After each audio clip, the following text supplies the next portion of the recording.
नमस्कार दोस्तों, स्वागत है आपका हमारे YouTube चैनल स्टडी अड्डा एजुकेशन में। अगर आप किसी कॉम्पिटिटिव एग्जामिनेशन की तैयारी कर रहे हैं तो आपके कोर्स से रिलेटेड वीडियोस देखने के लिए हमारे YouTube चैनल को सब्सक्राइब कर दीजिए और बगल में बने बेल आइकन को भी दबा दीजिए ताकि हमारे आने वाले वीडियोस की नोटिफिकेशन आपको सबसे पहले मिल सके।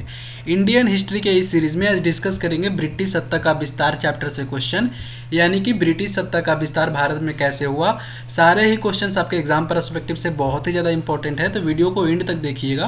वीडियो के एंड में मैं आपसे एक क्वेश्चन भी पूछूंगा जिसका आंसर आपको कमेंट बॉक्स में बताना होगा। आप हमारे वीडियो लेक्चर की पीडीएफ फाइल हमारे टेलीग्राम चैनल से डाउनलोड कर सकते हैं। उसके अलावा आप हमें फेसबुक और इंस्टाग्राम पे भी फॉलो कर सकते हैं। लिंक मैं सारे डिस्क्रिप्शन में दे दूंगा। तो चलिए वीडियो को शुरू करते हैं। आज का पहला क्वेश्चन है, प्लासी की लड़ाई में अंग्रेजी सेना का नेतृत्व किसने किया। आंसर है रॉबर्ट क्लाइव ने। प्लासी की लड़ाई जो कि 23 जून 1757 ईस्वी में हुई थी, इसमें अंग्रेजी सेना का नेतृत्व रॉबर्ट क्लाइव कर रहे थे। प्लासी की लड़ाई प्लासी नामक स्थान पे हुई थी जो कि पश्चिम बंगाल में स्थित है। इसमें ब्रिटिश ईस्ट इंडिया कंपनी की जीत हुई थी और जीत के बाद British East India Company Bengal पर अपना कब्जा यानी कि अपना अधिकार जमा ली थी। देख लेते हैं प्लासी की लड़ाई किन के बीच हुई थी। प्लासी की लड़ाई में एक तरफ थी ब्रिटिश ईस्ट इंडिया कंपनी और दूसरी तरफ थे सिराजुद्दौला जो कि बंगाल के नवाब थे और French east India company. British East India company का नेतृत्व रॉबर्ट क्लाइव कर रहे थे और सिराजुद्दौला का नेतृत्व मीर जाफर कर रहे थे और फ्रेंच ईस्ट इंडिया कंपनी के नेतृत्व सिनफ्रे कर रहे थे। तो इस चीज़ को याद रखिएगा। देखते हैं नेक्स्ट क्वेश्चन। सेकेंड क्वेश्चन है, बक्सर के युद्ध में अंग्रेजी सेना का नेतृत्व करने वाला कौन था। आंसर है हेक्टर मुनरो। बक्सर का युद्ध जो कि 22 अक्टूबर 1764 ईस्वी में हुआ था, इसमें अंग्रेजी सेना का नेतृत्व हेक्टर मुनरो कर रहे थे। इसमें ब्रिटिश ईस्ट इंडिया कंपनी की जीत हुई थी। बक्सर का युद्ध जो कि बक्सर के पास हुआ था, तो इस चीज़ को याद रखिएगा। देखते हैं कि बक्सर के युद्ध किन के बीच हुआ था। तो बक्सर के युद्ध में एक तरफ थे नवाब के, अवध के नवाब, बंगाल के नवाब, मुगल साम्राज्य और दूसरी तरफ थी British East India company. Awadh के नवाब का नेतृत्व सिराजुद्दौला कर रहे थे, बंगाल के नवाब का नेतृत्व मीर कासिम कर रहे थे और वही मुगल साम्राज्य का नेतृत्व मिर्जा नजफ खां और शाह आलम द्वितीय कर रहे थे। वही दूसरी तरफ ब्रिटिश ईस्ट इंडिया कंपनी का नेतृत्व नोवर का हेक्टर मुनरो कर रहे थे। तो इस चीज को याद रखिएगा। देखते हैं नेक्स्ट क्वेश्चन। वर्ष 1778 ईस्वी में लॉर्ड वेलेस्ली द्वारा प्रस्तावित सहायक संधि को स्वीकार करने वाला सबसे पहला भारतीय शासक कौन था। आंसर है हैदराबाद का निज़ाम। तो इस चीज़ को याद रखिएगा कि वर्ष 1798 ईस्वी में लॉर्ड वेलेस्ली द्वारा प्रस्तावित सहायक संधि को स्वीकार करने वाला सबसे पहला भारतीय शासक हैदराबाद का निज़ाम थे। उस टाइम पे हैदराबाद के निज़ाम अली खान असफ जहाँ सेकेंड थे। तो इस चीज़ को याद रखिएगा। सहायक संधि जिसको इंग्लिश में सब्सिडरी अलायंस बोलते हैं, ये वेलेस्ली के द्वारा लाया गया था। जान लेते हैं कि ये सहायक संधि थी क्या। तो सहायक संधि के शर्तों के अनुसार कंपनी संबंधित रियासत या राज्यों को बाहरी आक्रमण से बचाएगी, लेकिन इसके बदले उसके सारे व्यापार का जिम्मा अंग्रेजी सरकार को दे दिया जाएगा। तो इसी फायदे में आके हैदराबाद के निज़ाम जो थे, निज़ाम अली खान असफ जहाँ सेकेंड, इस संधि को स्वीकार कर लिए थे। तो चलिए नेक्स्ट क्वेश्चन देखते हैं। क्वेश्चन नंबर 4 है, तीसरे अंगल मैसूर युद्ध को रोकने के लिए टीपू सुल्तान ने अंग्रेजों के साथ कौन सी संधि की। आंसर है श्रीरंगपट्टनम की संधि। श्रीरंगपट्टनम जो था टीपू सुल्तान की राजधानी भी थी और ये तीसरा अंगल मैसूर युद्ध जो है 1790 से 1792 ईस्वी तक लड़ा गया था, जब गवर्नर जनरल लॉर्ड कॉर्नवालिस ने टीपू सुल्तान का नाम ईस्ट इंडिया कंपनी के मित्रों की सूची से हटा दिया था। यानी कि तीसरे मैसूर युद्ध का कारण भी अंग्रेजों की दोहरी नीति ही थी। इस नीति के तहत अंग्रेजी सेना टीपू सुल्तान के राज्य पर अपना अधिकार जमाना चाहती थी। लॉर्ड कॉर्नवालिस उस टाइम के जो गवर्नर जनरल थे, वो वेलोर और अंबर की ओर से बढ़ते हुए मार्च 1791 में बेंगलोर पर अपना अधिकार जमा लिए थे और टीपू सुल्तान की राजधानी श्रीरंगपट्टनम की ओर बढ़ रहे थे। लेकिन टीपू की नीति के तहत अंग्रेजों को अनाज का एक दाना नहीं मिल सका और लॉर्ड कॉर्नवालिस को अपनी तोप लेकर पीछे हटना पड़ा। तो इस चीज़ को याद रखिएगा। नेक्स्ट देख लेते हैं टीपू सुल्तान के बारे में। टीपू सुल्तान का जन्म 20 नवंबर 1750 को दीवान हाली में हुआ था और इनकी मृत्यु जो है 4 मई 1799 को श्रीरंगपट्टनम में हुई थी। इनका निकनेम था टीपू साहिब और इनको प्यार से टीपू टाइगर ऑफ मैसूर भी बोला जाता था। इनके पिता का नाम हैदर अली और माता का नाम फातिमा फारूक उन्नीसा था। ये जो थे ruler of kingdom of Mysore के राजा थे। जो कि 1782 से 1799 तक रहे थे। चलिए नेक्स्ट क्वेश्चन देख लेते हैं। नेक्स्ट क्वेश्चन है राज क्षय या हड़प नीति या जब्ती सिद्धांत, इसको डॉक्ट्राइन ऑफ लैप्स भी बोलते हैं, किसके द्वारा लागू की गई थी?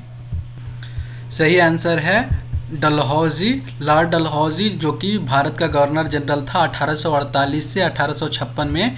यही जब्ती सिद्धांत या हड़प नीति यानी कि डॉक्ट्राइन ऑफ लैप्स लेके आया हुआ था। यहाँ पे क्वेश्चन उठता है कि हड़प नीति, जब्ती सिद्धांत या डॉक्ट्राइन ऑफ लैप्स सर था क्या?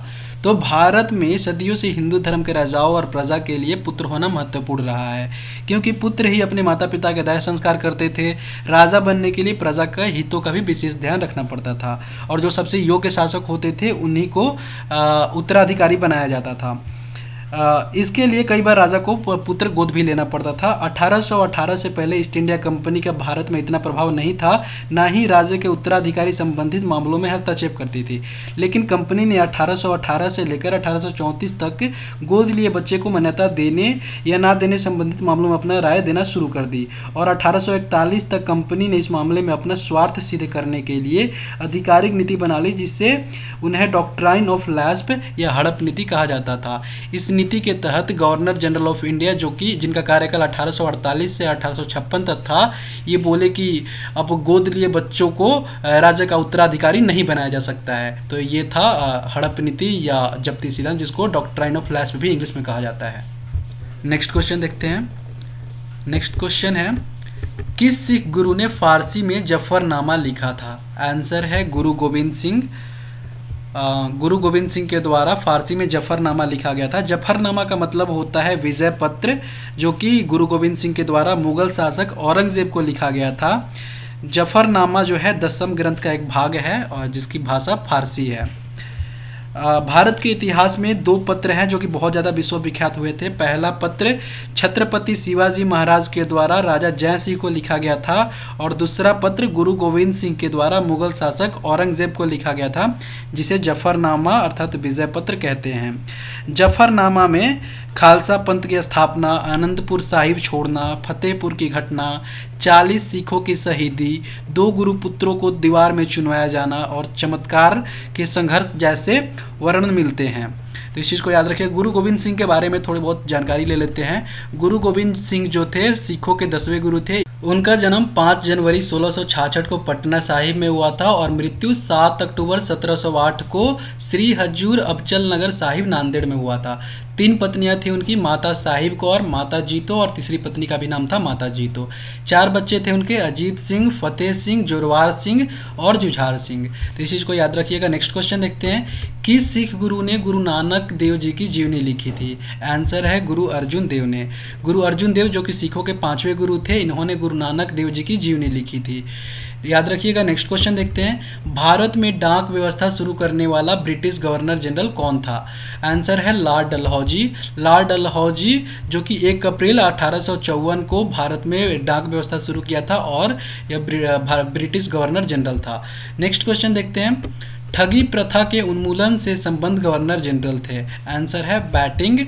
भारत के प्रथम governor general Lord William batting, जिनका कार्यकाल 1828 से 1835 तक था, इन्होंने ठगी प्रथा को ख़त्म किया था।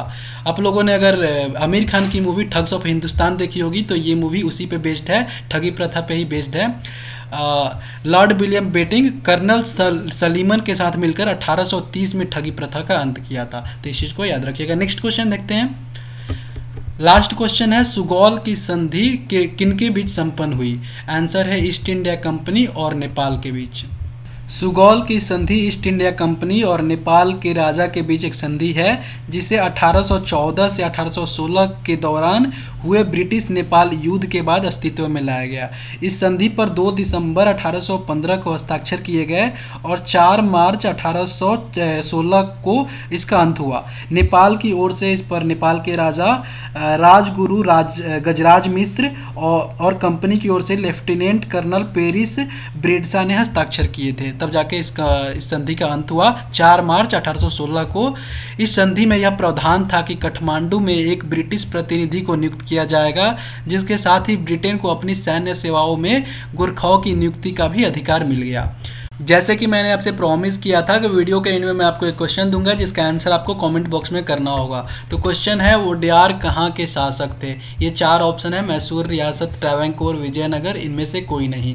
सही आंसर आप कमेंट बॉक्स में कीजिएगा। इस क्वेश्चन को हम लोग नेक्स्ट वीडियो में डिस्कस करेंगे।